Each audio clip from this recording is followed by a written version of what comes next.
All right, everybody. So we're gonna get right into it. Um, One of the things that I need to talk about is something that I've been dealing with pretty much throughout my whole life, and that is pain and suffering.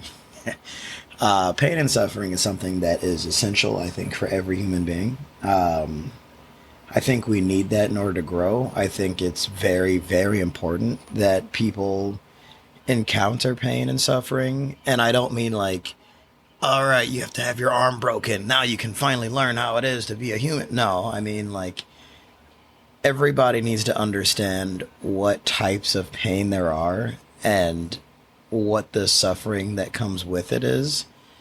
Because suffering is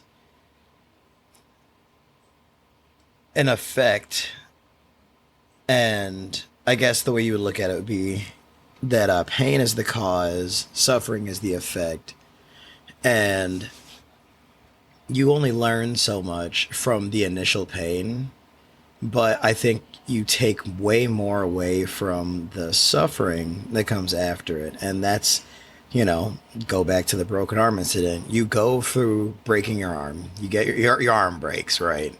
Whatever the case may be, whether it's skateboarding, you're playing basketball and you fall wrong, playing football, you get tackled wrong, you just trip over a stagnant cord and you fall, whatever the case may be, your arm breaks. All right, that's the pain. Now you're in pain. For the next, I've never broken a bone, so no, for the next however many weeks it takes to heal after your arm is broken, that's the suffering. Now that's the things that you can't do now that your arm's broken. You can learn to do things with the other hand. Hopefully it wasn't the dominant hand. And if it was, you like writing, typing, all of that stuff, cooking, eating, even playing video games, all of that stuff is very difficult if one of your arms is broken. So that's the suffering. And I think that it's the suffering part that teaches you not to encounter that pain again. Yeah, the pain hurts, but look at us as human beings now. I mean, people get into relationship after relationship after relationship, but a lot of times those relationships end and they're painful. If you were suffering through that relationship, then that is where the pain became necessary. It was time to break up, what have you. But it's the suffering that teaches you, all right, I don't want to go through that again. So what do? After you're fully healed? If it was skateboarding, you learn what to do so that you don't break your arm again. You might train a little bit harder so you run faster if you're playing football, You start you start looking around for cords on the floor if that was what caused it. So I think it's important to experience pain, and it's important to experience suffering. But when it comes to life, pain and suffering is really something that should be used as a motivator. It's really hard to have a bad experience and say, you know what, that experience is going to be a marker in my life where I make sure that that bad experience doesn't happen. That can be failing, that could be whatever the case may be. I won't go into anything like traumatizing or anything, but when you deal with that type of thing, you avoid going back and having to deal with that again. So for me, my case has always been, all right, you know what? I'm just gonna go to, let's just go to work. I go to work, and if I fail at something, then I will take that failure. I'll take the pain of that failure, and I'll say, you know what? This is what I did wrong. This is what I did wrong. This is what I did wrong, and this is how it went. But that's not where it stops. For me, at least, when I fail at something, I spend the next 2, 3, 4 days mulling it over, reflecting, trying to figure out why I failed. How did the failure get to be that way? And that's the suffering for me. I have the initial like suffering period where I'm like, you know what, I can't believe I did that. Why would I allow something for like that to happen? And I try to then turn that off and say, all right, I'm going to make sure that doesn't happen again. And then when it doesn't happen again, I feel really good about it. So I think that in terms of, a lot of aspects of life, that pain and having that suffering, having that after effect of the pain is important, because if you just felt pain and didn't learn anything from it, you didn't have any lasting effect, then you're just going to end up doing it again. You'll go right back to where you were and you'll be in pain again. Imagine, riding a bike and you fall off your bike and then you get up and say, yeah, I think I was riding that perfectly. And then you do it again and you fall again. You're like, yeah, you know what? It hurts, but I might as well keep going. If you don't take anything out of every failure and every time you feel pain, then you can't grow. It's impossible. You just won't grow. Nobody does something and fails at it and says, yeah, you know what? I think that this is the right way, and then gets better at it. That's just not how it works. I mean, even me with right now, I'm talking to everybody listening, podcasting, talking into a microphone. This is not something that I was doing, 3 weeks ago. This was something that I thought, you know what, maybe I'm going to try it and I'm just going to see how it goes. It turns out I actually really enjoy doing this, and finding the time right now for me to record and do this stuff is, a little iffy, but I'm doing the best that I can and figuring out where I have time to record. 10 minutes, 15 minutes, 20 minutes here. If I have time to do an hour recording, trust me, you can bet I'm going to do an hour recording. But that's just the thing. Even the pain of realizing, hey, you know what? Podcasting's not for everybody. People tell me all the time that I have a really quiet voice. People don't want to, sit and listen to things that I might have to say. But that pain is what I take and I say, you know what? Maybe they're right. And then I suffer about it. But thankfully, with the life that I've lived, I've learned that you feel pain, you learn from it. You try to mitigate that pain. You make it so it's less next time or just not existent. So if you use both of those correctly, sometimes failure becomes something you look forward to. And that's kind of my life as it stands. I enjoy failing. I know it sounds weird, but I like failing. Failing is fun for me because I don't like to go throughout any of my days without learning something. You can't learn something if you don't fail at something.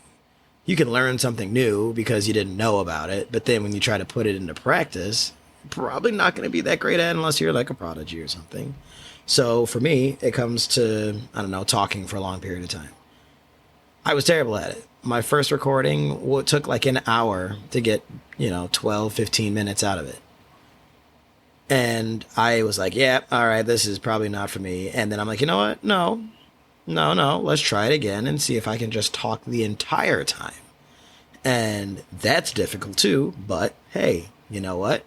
If I can't do it, or if it doesn't last for as long as I'd like for it to, or I listen back on it and it's not great, then I guess you guys will never hear it. But here's the thing.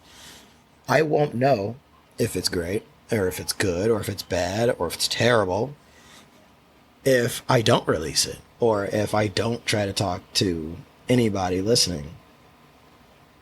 And I need to feel the pain of nobody listening to understand, or nobody or barely anybody listening to understand where I went wrong, to, go into my suffering phase and say, you know what? Nobody listened. I guess it is what it is, but, sun comes up and it goes down. So it'll never be the end of the world for me. feeling any type of pain, hopefully. um, yeah, I mean, pain is just, it's a motivator, and it should always be a motivator. Suffering should always be a motivator. You know, don't go outside looking for a fight and saying, all right, I'm looking for somebody to punch me in the face so I can learn how to fight. No. No, the best thing to do would be to take any type of pain that you don't want to feel and suffer through trying to remove it, even if you've never felt the pain before. If you've never been in a fight, then why not suffer through learning a martial arts class or taking a martial arts class or learning something so that you don't ever have to feel that pain? Pain and suffering go hand in hand, but they are not, they're not necessary for each other, because you can feel pain and not suffer. And when I say suffer, I mean learn and, go back and do it again. So pain without suffering, okay, great. Do it again. Now it's just pain. Suffering without pain is you can suffer without having to feel anything. And then when you're done suffering, you feel nothing. And you don't have to worry about feeling that pain. So that it is true that you can spend, 10 years learning martial arts and still trip and fall and break your arm. But you can bet that if you spend 10 years learning martial arts, if you were to get into a fight, it would not be you getting your arm broken. So I think it's just one of the most important key lessons that I could think of at this point in time. And I can only hope that after this, people will start to try to fail more, and when they fail, go back and say, why did I fail? How can I not fail next time? Or how can I not fail so badly next time? Because perfection is impossible. But you can get as close to perfect as you possibly can. The harder and harder that you practice, the more that you suffer. There are no people out there, and let's not generalize it. Let's not, use an absolute. There are not very many people at all out there that are really good at something that did not suffer in one way or another.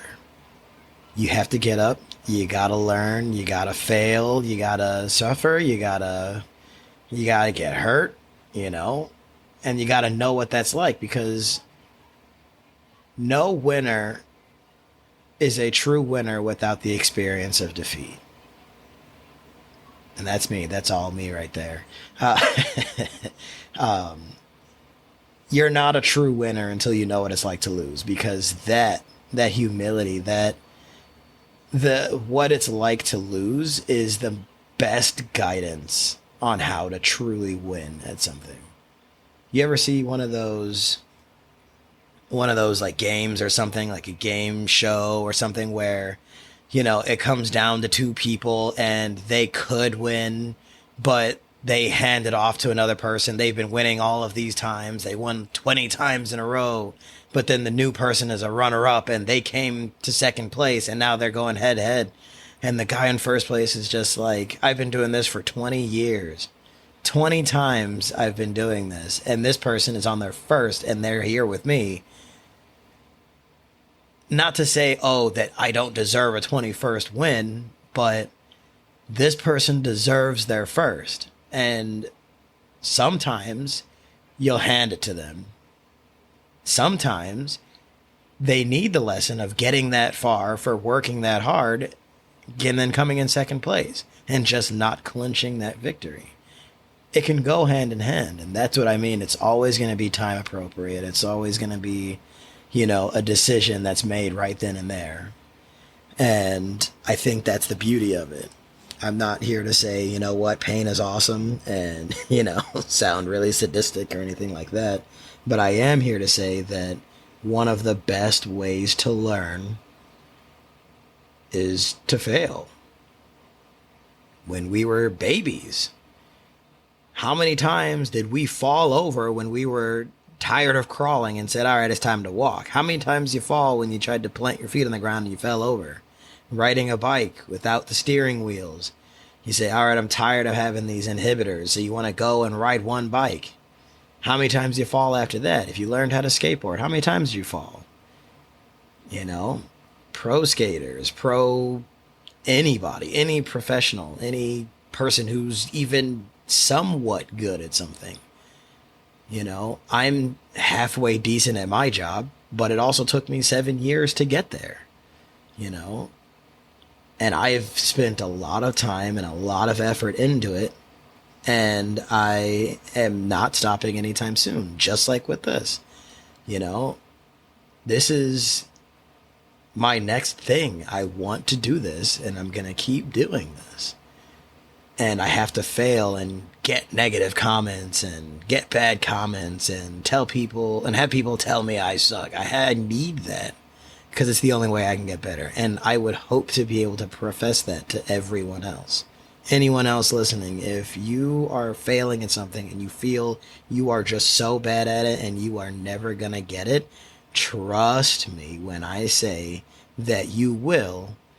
The second that you say, man, I'm failing at this, what am I doing wrong? And then you start reflecting, you look back, you hit the rewind button and say, okay, well, this is what I did and this is what I did. And if you don't have any of that information, go in and fail again. But when you go in and fail again, now you have the education to say, hey, I'm going to fail. And if I do fail, I'm going to know why so that you can change something. If it's playing pool and you aim a little bit too far to the right, then you know, don't aim so far to the right next time. You know, if you're playing chess and there was a move that made or broke the game, then you know that if it broke the game, you can make the same or the opposite move, and then boom, you're good. You never know who might be expecting it, but that's the beauty of it. You know, it's not a video game where you only have one try at something. You can try at something as many times as you want. You know, but what you can't do is just give up and say, yeah, you know what? I tried as hard as I possibly could. It's not for me. And you put it down. You know what? I always say that if I can bleed while doing something and not figure out how to stop bleeding, then that's going to be when I say, you know what, maybe it's not for me. But I have to try at something until I start bleeding in order to make that decision. And if I'm bleeding and I can't stop the bleeding, then it's probably not for me, you know? And that's just my reminder. You know, video games. People call me crazy when it comes to playing video games. I'm not a perfectionist, but I do love being good at video games. And you can't be good at video games if you don't practice the same thing in a video game for 5, 6, 10, 12 hours. You know, fighting games. I love fighting games. And I have spent numerous hours at a time just practicing the same exact combo over and over and over and over again until my hands cramped up and I would have to put them in ice or put them in hot water or both and just be like, all right, I can feel my hands again. And then you know what I would do? Get a snack, lay down for a little bit. And then I say, you know what? Time to get back to it. And then I do it all again.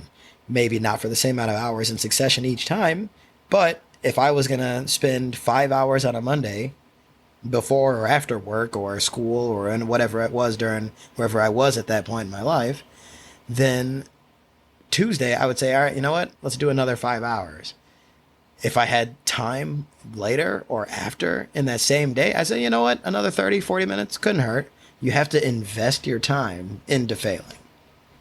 Because once you are failing and you're no longer suffering, or should I say, once you're suffering and you're no longer failing, that's when you know you're getting better. So my encouragement to everybody and anybody listening, if you've made it this far, would just be fail. Go out and fail. Failing is fun. as long as you take something away from it and figure out how not to fail as you did the first time.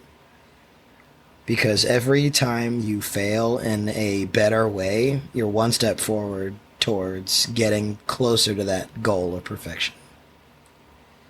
And I think that's just extremely important.